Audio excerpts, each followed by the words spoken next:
नमस्कार मित्रांनो, न्यू मधुर मराठी या चॅनलमध्ये आपलं स्वागत आहे.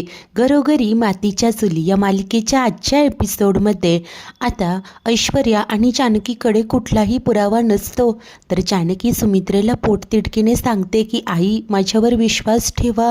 अहो, पुरावे नसताना मी सगळं रंगवून रंगवून का सांगेन, आणि मी एकटे नव्हते तर माझ्यासोबत ऐश्वर्या देखील होती. तेव्हा ऐश्वर्या सांगते की हो आई, मी देखील ते सगळं वाचलंय. तर आता इकडे शर्वरी टोमणा देते की उंदराला मांजर साक्ष. तर सुमित्रा मात्र वैतागून बोलते की अगं का सगळं हे असं करताय, का मागचं सगळं उकरून काढताय. तेव्हा जानकी सांगते की आई सगळं उकरून काढावं लागतंय, कारण नानांचा खून झालाय. तो कोणी केला, का केला, कशासाठी केला हे आपल्याला काहीच माहिती नाहीये. आई, नानांचा खून झालाय ते आता आपल्यात नाहीये या विचाराने मला रात्र रात्र झोप येत नाही. नाना मला माझ्या वडिलांसारखे होते आणि त्यांचा खून झाला आणि त्यांचा खुनी अजून आपल्याला माहिती नाहीये. ही सल अजूनही माझ्या मनात सलते आई. आणि एक गोष्ट मात्र माझ्या लक्षात आली आहे, नाना सतत माझ्याशी काहीतरी बोलण्याचा प्रयत्न करत होते आणि जेव्हा ते बोलत होते तेव्हा सतत ते शर्वरी वंशनकडे पाहत होते. त्यांना मला काहीतरी सांगायचं होतं, ते तेव्हा तर मला कळलं नाही, परंतु आता व्यवस्थित कळतंय. आई, नानांनी सगळी प्रॉपर्टी माझ्या नावे का केली असेल ते, असं म्हणत ती रागाने शर्वरीकडे लूक देते आणि बोलत असते की मला पैसा, सत्ता, प्रॉपर्टी याचा मोह कधीच नव्हता, परंतु नाना मला माझ्या वडिलांसारखे होते आणि त्यांच्या जाण्याला तुम्ही जबाबदार आहात हे त्या मेसेजेसवरून आता स्पष्ट होत आहे. परंतु माझ्या दुर्दैवाने ते पुरावे आता माझ्याकडे नाही आहेत, परंतु हरकत नाही, मी ते सगळे पुरावे पुन्हा एकदा शोधून काढेन. अजूनही वेळ गेलेली नाहीये आणि तेव्हा मात्र तुम्ही सर्वांसमोर स्वतःचा गुन्हा तोंडून कबूल कराल, हा जानकीचा शब्द आहे. असं बोलून जानकीने आता या शर्वरीला ओपन चॅलेंजेस दिलेलं असतं आणि त्यानंतर रागाने ती रूममध्ये निघून जाते. तिच्या पाठोपाठ ऐश्वर्या व अवंतिकाही गेलेल्या असतात. शर्वरी व राहुल त्यांच्या रूममध्ये जातात तर सुमित्रा रडायला लागते. तेव्हा ऋषी, सौमी आणि सारंग येऊन तिला धीर देत असतात. त्याच वेळेस इकडे रूममध्ये आल्यावर ऐश्वर्या जानकीला विचारते की तू त्या शर्वरीला असंच का जाऊ दिलंस, तिला का नाही विचारलं की तिने विक्रांतचा खून का केला, का असंच जाऊ दिलं. तेव्हा जानकी सांगते की मी त्यांना असंच जाऊ दिलं नाहीये, तर उलट भीतीच्या जाळ्यात अडकवलंय. आता याच भीतीपोटी त्या नक्कीच काहीतरी चूक करतील. परंतु आता आपल्यासमोर एक वेगळाच प्रश्न आहे की त्या मेसेजेसबद्दल शर्वरी वंशांना कसं कळलं, आणि तिघीही विचारात पडतात. त्याच वेळेस इकडे राहुल खुश होऊन शरूला म्हणत असतो की अगं तू तर सगळा गेमच पालटलास ग. तेव्हा ती देखील खुश होत बोलत असते की मग या तिघीही मला खूप हलक्यात घेत होत्या ना, आता कसं स्वतःच्याच पायावर धोंडा पाडून घेतला. मी खूप अलर्ट असते रे राहुल. त्याच वेळेस इकडे जानकी मात्र ऐश्वर्याला म्हणत असते की हे सगळं काय आहे, मी तुला सांगितलं होतं ना फोन चार्ज कर आणि ते मेसेज तुझ्याकडे सेव्ह करून घे. तेव्हा ऐश्वर्या सांगते की हो ग, मी सेव्ह करणार होते, परंतु माझ्या फोनमध्ये तेवढी स्पेस नव्हती. तेव्हा जानकी बोलते अगं हे सगळं तू सांगते, अगं आम्हाला सांगायचं, आमच्याकडे देखील फोन होते. तेव्हा ऐश्वर्या म्हणते सॉरी, मला खरंच कल्पना नव्हती हे सगळं इतक्या लवकर घडेल. तेव्हा जानकी मात्र आता वैतागत म्हणते की सॉरी बोलून काय फायदा, तुझ्याकडून ही अपेक्षा नव्हती, या आधीच जे घडलं त्यातून मग तू काय शिकलीस, असं म्हणत जानकी आता ऐश्वर्यालाही सुनावते. तेव्हा आता अवंतिका बोलते की वहिनी तुम्ही शांत व्हा बघू, I can totally understand your frustration, पण आता जे काही घडलंय ते घडून गेलंय ना. तेव्हा जानकी म्हणते की होय, पण मला कळत नाही आहे मोबाईल असा कसा अचानक फॉर्मॅट झाला. तेव्हा अवंतिका म्हणते की हे सुद्धा त्या शर्वरीताईंचंच काम असणार. मला असं वाटतंय की त्यांना अंदाज आला असेल की फोन त्यांनी जिथे ठेवलाय तिथून गायब झालाय, म्हणूनच. तेव्हा आता जानकी ही बोलते की होय, म्हणूनच तर त्या सगळ्यांसमोर म्हणत होत्या की तुमच्याकडे जो पुरावा असेल तो दाखवा. जणू काय त्यांना आधीच माहिती होतं की मेसेज नाही आहेत म्हणून. आणि तुम्ही दोघींनी एक गोष्ट ऑब्झर्व केली का, मी जेव्हा सगळ्यांना सांगत होते की मोबाईलमधले मेसेज, तेव्हा शर्वरी वंशांनी माझं वाक्य पूर्ण केलं. आता तेव्हा अवंतिका आणि ऐश्वर्यालाही आठवत असतं की घाबरलेली जानकी म्हणायला जात होती की मोबाईलमधले मेसेज तर तेच शर्वरी पुढे बोलली की काय झालं, गायब झाले. आता हा सगळा तिचाच डाव आहे त्यांना कळून चुकतं. अवंतिका सांगते की बहिणी, त्यांना माहिती होतं की मोबाईल त्यांनी ठेवलेल्या ठिकाणी नाही आहे. त्यानंतर ऐश्वर्या देखील म्हणते की तुम्हाला आठवतंय का, ज्या दिवशी आपण त्या जुन्या फोनचा चार्जर मागवला होता तेव्हा देखील शर्वरी वंशनी मला खूप प्रश्न विचारले होते. आता या दोघींनाही तो प्रसंग आठवत असतं. कशाप्रकारे शर्वरी म्हणाली होती की हा तर जुन्या फोनचा चार्जर आहे आणि हा कशासाठी मागवलाय तू. तर तेव्हाच ऐश्वर्या आता सांगते की जानकी, आपण जेव्हा तिच्या फेस आय डीने तो फोन अनलॉक करत होतो तेव्हा नक्की ती झोपली तर असेल ना. आणि त्याच वेळेस दुसरीकडे खुश होऊन शर्वरी राहुलला सांगत असते की त्यांना असं वाटलं की तो फोन गायब झाला हे मला माहितीच नाही आहे. तुला आठवतंय का, त्या मोबाईलचा आय डी ओपन करण्यासाठी त्या आपल्या खोलीत आल्या होत्या, माझे डोळे उघडले आणि तो फोन अनलॉक देखील केला. त्यांना असं वाटत होतं की मला काहीच कळत नाही यातलं, पण मला सगळं कळत होतं रे, पण मी ते होऊ दिलं. तेव्हा राहुल विचारतो, अगं पण का. तेव्हा ती सांगते की कारण आत्ता हा बाहेर एवढा मोठा जो तमाशा झालाय ना, तो मला हवा होता. होय, मला त्यांना दाखवून द्यायचं होतं की मी काय करू शकते. मला अंडर एस्टिमेट करत होत्या ना, त्याचे काय परिणाम होतील हे देखील मला त्यांना दाखवून द्यायचं होतं. तर त्याच वेळेस इकडे जानकी सांगत असते की काहीही करून आपल्याला शर्वरी वंशांविरोधात आणखी पुरावे शोधावे लागतीलच. शर्वरी वंशांनी जर हा गुन्हा केला असेल तर त्यांना शिक्षा ही व्हायलाच हवी. त्या माझ्यामुळे बाहेर अशा मोकाट फिरताय आणि जर गुन्हा केला असेल तर त्यांनी असं बाहेर मोकाट फिरता कामा नये. तेव्हा आता अवंतिका बोलते की वहिनी हो, पण आता काय करायचं. प्रश्न हा आहे की पुरावा कसा शोधायचा. नॅचरली आपल्या हातात मोठा पुरावा आला होता परंतु तो गायब झाला. हे ऐकून ऐश्वर्या मात्र रडवेली होऊन बोलते की आय नो अवंतिका, आता पुन्हा पुन्हा तेच बोलून मला गिल्ट नको ग देऊस. ऑलरेडी मला या गोष्टीचं खूप गिल्ट आहे. अगं पण मी खरंच ही मुद्दामहून नाही केलं ग. अगं तो फोन पूर्ण वेळ माझ्याचकडे होता. अगं काय फक्त मी 2 मिनटं वॉशरूमला गेले त्या वेळेत काय घडलं मला नाही माहिती ग. तेव्हा जानकी म्हणते की नक्की त्याच वेळेस शर्वरी वंशांनी संधी साधली असेल. तर तेव्हाच इकडे ही शरू राहुलला सांगते की ती ऐश्वर्या स्वतःला खूप स्मार्ट समजते ना, परंतु तिच्या नाकावर टिचून तिच्या रूममध्ये जाऊन मी तो फोन फॉर्मॅट केला आणि तिला काहीही कळलं नाही रे. अरे माझ्या विरोधात जात आहे, माझ्या विरोधात जाण्याचे काय परिणाम होतील ना हे मला त्यांना दाखवून द्यायचं होतं. असं बोलून शर्वरी स्वतःवरच खुश होत असते. तर त्याच वेळेस टेन्शनमध्ये असलेली जानकी अवंतीला विचारते की मला सांग, हे जे मेसेज डिलीट झाले तो डाटा आपण परत रिकवर करू शकतो का. तेव्हा अवंतिका बोलते की होय करू शकतो वहिनी, परंतु त्यासाठी आपल्याला पोलिसांची हेल्प लागेल.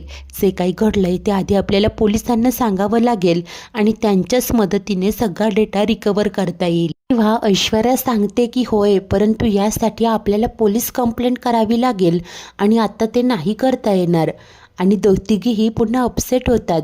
इतक्यात ऐश्वर्याला काहीतरी सुचतं आणि ती सांगते की शर्वरीने जरी विक्रांतच्या फोनमधून मेसेज डिलीट केले असले तरी नानांच्या फोनमध्ये अजूनही ते मेसेजेस असतील ना, आपल्याला नानांचा फोन शोधायला हवा. तेव्हा आता जानकी बोलते की तुला आठवतंय ना, नानांचा फोन गहाळ झाला होता आणि नंतर तो आपल्याला मिळालाच नाही. आणि तितक्यात ऐश्वर्या म्हणते की हो, परंतु अजून आपल्याकडे आणखी एक गोष्ट आहे जी पुरावा म्हणून कामी येऊ शकते. तेव्हा जानकी सांगते की नानांची डायरी. ऐश्वर्या खुश होऊन बोलते की परफेक्ट.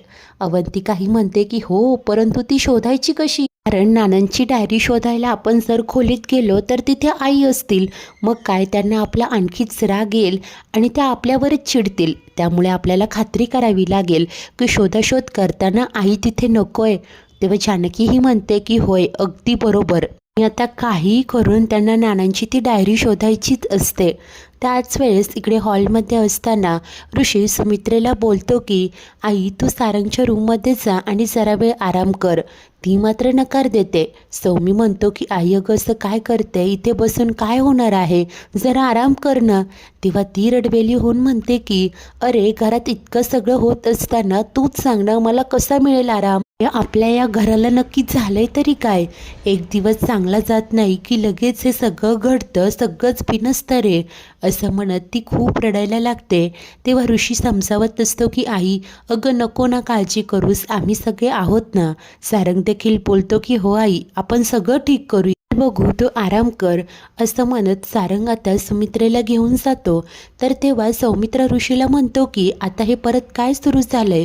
जानकी वहिनीलाच तर आधी वाटत होतं ना की शर्वरी निर्दोष आहे, म्हणूनच तर इतका आटापिटा करून तिने तिला सोडवलं, आणि आता पुन्हा हे आरोप प्रत्यारोप का करते ती. तेव्हा ऋषी मात्र अतिशय स्पष्टपणे सांगतो की हे बघ सौमित्र, मला फक्त इतकंच कळतं की जानकी कधीच कुणावर असे विनाकारण आरोप प्रत्यारोप करत नाही. ती जे काही करते ते आपल्या घराच्या भल्यासाठी. आणि राहिला प्रश्न शर्वरीवर आरोप करण्याचा, तर पुराव्यांशिवाय ती कुणावरच इतका मोठा आरोप करणार नाही, हे माझी खात्री आहे. जानकीकडे पुरावे होते, तिने सांगितलं होतं मला. तेव्हा आता सौमी बोलतो की काय, म्हणजे तुला असं म्हणायचं आहे का वहिनी ज्या मेसेजेसबद्दल बोलते ते खरंच मोबाईलमध्ये होते. तीही म्हणतो की होय असू शकतात, नाहीतर इतकं वर्ड टू वर्ड त्या तिघींनीही कसं सांगितलं असतं. तर तेव्हा सौमित्र विचारतो की मग ते पुरावे गेले कुठे. तेव्हा ऋषी जरा दब्या आवाजातच म्हणतो की कदाचित शरूने ते डिलीट केले असतील. ते ऐकून सौमित्र म्हणतो की काय दादा, म्हणजे तुझाही शरूवर संशय आहे. ऋषी स्पष्टपणे हो म्हणून उत्तर देतो. त्याचा जानकीवर पूर्ण विश्वास असतो. त्याला ठाऊक असतं की ती कुणावरच हे असे बिनबुडाचे आरोप करणार नाही. तर त्या मेसेजबद्दल इतकं सगळं तिला कसं ठाऊक. अरे तिने वाचले असणार म्हणूनच तर ना, बोल ना. तेव्हा सौमित्र वैतागत म्हणतो की हे बघ दादा, अरे हे सगळं काय सुरू आहे. मला फक्त इतकंच कळतं की जे घडून गेले ते उकरून काढण्यात काय अर्थ आहे. वाज जानकी देखील जिन्यात आलेली असते आणि या दोघांचंही बोलणं तिच्या कानावर पडतं. इकडे सौमित्र ऋषीला म्हणतो की वहिनी हे सगळं करते, गोष्टी उकरून काढते, ते सगळं ठीक आहे, परंतु अवंतिकाला या सगळ्यात ओढण्याची काय गरज आहे. त्यामुळे जाऊन एकदा वहिनीशी बोल, समजाव तिला. तेव्हा ऋषी स्पष्टपणे सांगतो की अजिबात नाही, मी तिला काहीही समजावणार नाहीये, कारण जानकी जे करते ते अगदी योग्य आहे. म्हणूनच अख्खं जग जरी तिच्या विरोधात असलं ना तरी मी तिच्या सोबतच असेल सौमित्र. असं बोलून तो जायला लागतो. तेच सौमित्र म्हणतो की शर्वरी जर का तुझी सख्खी बहीण असती तरी हेच बोलला असता का दादा. आता हे शब्द ऋषीच्या काळजावर जणू एखाद्या बाणाप्रमाणे वार करतात. तो खूप दुखावला जातो आणि दुःखी होऊन म्हणतो की सौमित्र, तू हे बोलशील असं कधीच वाटलं नव्हतं.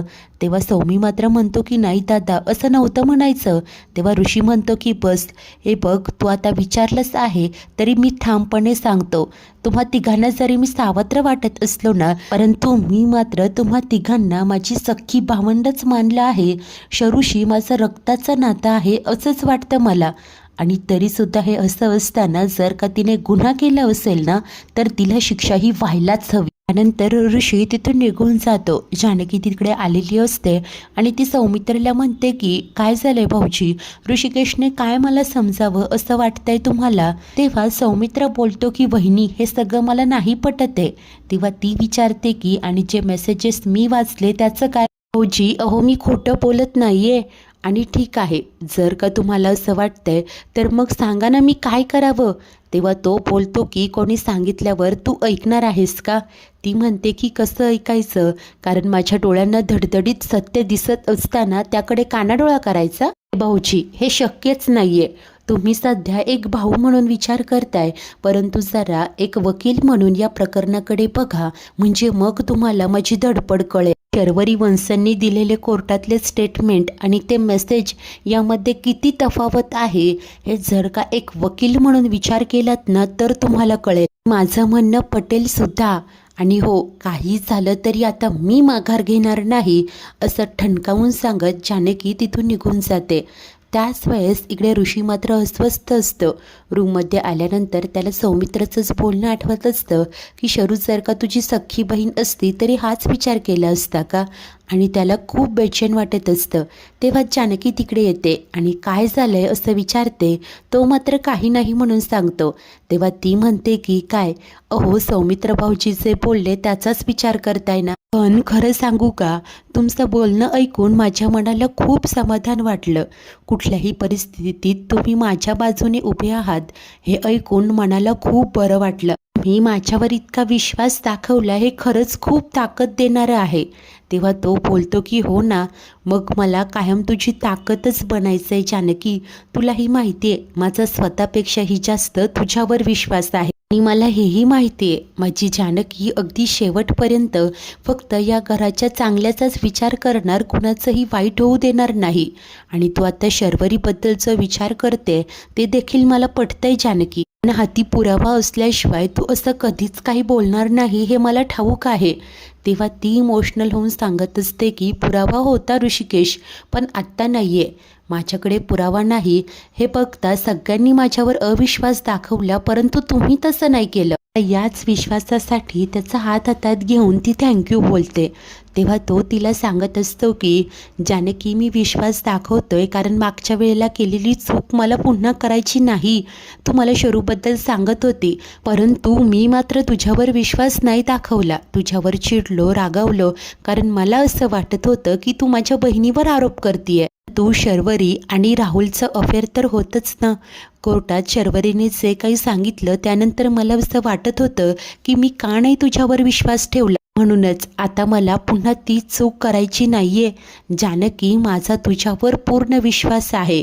शरू माझी बहीण जरी असली ना तरी ती गुन्हेगार आहे हे मी नाही विसरू शकत. त्यामुळे जानकी, तू जे काही करशील ना त्यात मी तुझ्यासोबत असेल. आणि आता अशा प्रकारे ऋषीने दाखवलेल्या पूर्ण विश्वासामुळे जानकीला 100 हत्तींचं बळ आलेलं असतं आणि प्रेमाने ती ऋषीकडे पाहत असते. मित्रांनो, आजचा एपिसोड तर इथेच संपतो. तर पुढील भागात आता जानकी आणि ऐश्वर्या दोघीही वाद घालत असतात. तर आता ऐश्वर्या रागाने म्हणत असते की जानकी, तुझं हे सगळं काय चाललंय ग? मी काय केलंय ग? मी फक्त तुझी मदतच करत होते ना. तेव्हा आता जानकी ही म्हणते की नको, तुझी काहीच मदत नको, तेच पुरेसं आहे मला. ऐश्वर्या ही रागाने पुढे होत म्हणते की जर का तू मला हा असाच ॲटिट्यूड दाखवणार असशील ना तर मग मला पूर्वीची ऐश्वर्या व्हायला वेळ नाही लागणार. मला तसं वागायला भाग पाडू नको नाहीतर मी तुझी आणि या घराची वाट लावेन. ऐश्वर्याचं हे सगळं बोलणं इकडे सुमित्रा, शर्वरी, राहुल सर्वच जण धक्क्याने ऐकत असतात. जानकी देखील धक्का बसलाय असंच दाखवत असते. मित्रांनो, हे सगळं या तिघींचं नवीन नाटक असेल का? शर्वरीला जाळ्यात ओढण्यासाठी रचलेला एखादा ट्रॅप असेल का? नक्की काय घडेल? एखादा पुरावा हाती लागेल का? सर्वच काही पाहणे खूप उत्सुकतेचे असेल. अशाच नवनवीन भागांच्या डेली अपडेट्ससाठी आपल्या न्यू मधुर मराठी या चॅनलला नक्की सबस्क्राईब करा. धन्यवाद.